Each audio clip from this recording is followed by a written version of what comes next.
చికటగల ఊపిల నుండి లేవనెత్తినావు. లోకమంత నన్ను విడచినను విడువనన్న యేసయ్యా, నీకేమి చెల్లింతు యేసయ్యా, నిన్నెలా వర్ణింతు, నీకేమి చెల్లింతు నా యేసయ్యా, నిన్నెలా వర్ణింతు.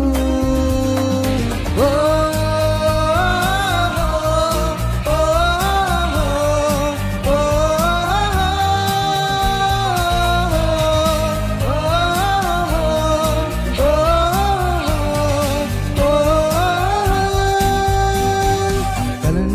ఇలనైనా నన్ను ఏనాడైనా విడువని నా దేవుడు యేసయ్యా, శ్రమయైనా బాధైనా ఏ కన్నీరైనా ఓదార్చే దేవుడు యేసయ్యా.